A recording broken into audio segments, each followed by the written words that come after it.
Kita mungkin bisa lanjut ke pertanyaan selanjutnya ya dok ya. Ya. Ini terkait diet, udah banyak banget dok yang masuk. Semoga semuanya bisa disampaikan nanti ya dok ya pertanyaannya. Ya. Kemudian ini kita bacakan lagi dok. Ini dari Mega Febriana. Bagaimana pandangan dokter terhadap bahan pangan GMO, jagung, kedelai, dan sejenisnya? Berpestisida yang mengandung pestisida tinggi, buah karbitan. Lantas hal-hal tersebut seberapa efek negatifnya dan bagaimana menyiasati jika dihadapkan dengan pilihan makanan tersebut dok? Jadi itu Ya, saya mau jelaskan sedikit GMO. tentang masalah GMO. Barangkali ini satu topik sendiri nanti suatu hari. Jadi nggak ada hubungannya dengan diet sebetulnya. GMO adalah yang disebut dengan Genetic Modified Organism.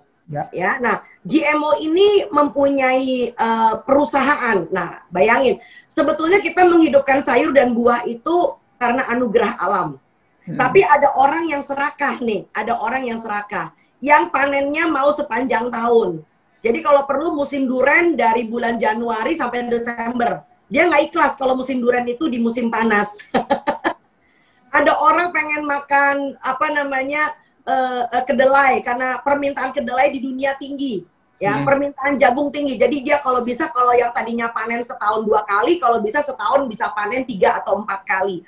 Jadi atas keserakahan manusia dan permintaan konsumsi yang tinggi, maka diciptakanlah ras. Nah, istilah ras. Genetik tertentu dari tanaman-tanaman ini, dan tentu saja ada harga yang harus dibayar. Karena apa? Tanaman-tanaman ini adalah tanaman yang kebal dengan hama. Nah, ini yang menarik, kebal dengan hama. Jadi mereka menggunakan yang disebut dengan glifosat. Nah, glifosat ini adalah bukan sekedar pestisida, tetapi juga anti hama yang sangat ampuh. Jadi tanamannya ini tegap perkasa, menantang musim dan menantang cuaca. Ya, istilahnya begitu. Nah, problem dengan penggunaan glifosat itu yang menjadi masalah. Karena glifosat ternyata pada penelitian pada mencit, pada binatang, kita baru sampai uji klinis di hewan, karena tidak elok kalau uji klinisnya di manusia. Pada uji klinis pada hewan, lalu ternyata ini akan mengganggu istilah kita disrupsi hormon. Nah, setelah hormonnya terganggu, lalu pada keturunan yang kesekian, ketiga atau keturunan yang keempat, itu justru menyebabkan kemandulan. Oh, itu tidak langsung di keturunan di selanjutnya dok ya, tapi di tahap. Oh ya, karena ini kan perlu ada akumulasi.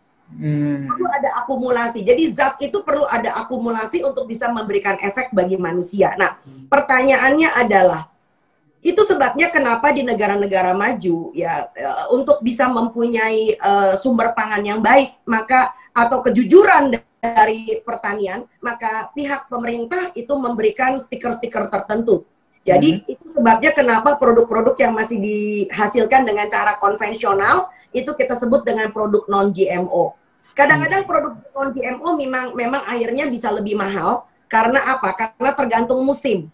Dan biasanya juga tidak mungkin jumlahnya sebanyak permintaan. Karena ya alam itu memang ada limitasinya, nggak bisa di-push, nggak bisa digaspol. Itu sebabnya kenapa manusia perlu KB, supaya permintaannya nggak terlalu banyak, ya kan? Nah, ya, tapi saya rasa Anda tidak perlu khawatir dengan Indonesia, walaupun ya industrinya udah mulai masuk nih ke Indonesia, saya tahu banget. Oke, karena apa? Karena tanah kita masih cukup kaya.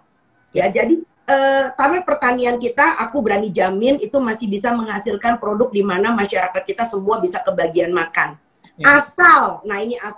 Asal kita juga bersedia untuk mengkonsumsi sumber pangan yang beragam. Nah, GMO ini menjadi naik daun karena ngeyelnya manusia. Ya, yang saya takutkan adalah satu, misalnya nih, kalau Anda maksa Anda makan kudu ada nasi. Suatu hari beras bisa menjadi GMO loh. Ya. Nah, itu dia, itu yang kita takutkan, apalagi hamanya banyak di Indonesia. Jadi kalau beras sudah diproduksi dengan cara GMO, maka Anda punya masalah nanti. Jadi makanlah makanan yang beragam. Kita nggak harus punya beras. Kita bisa punya ubi, punya singkong, punya kentang, punya jagung. Bahkan di Indonesia makin ke timur itu sumber pangan umbi-umbiannya tuh makin cakep, makin bagus banget gitu loh Mas. Jadi barangkali itu masukan saya tentang masalah GMO. Terima kasih sudah nonton. Jangan lupa like, subscribe, dan share ya.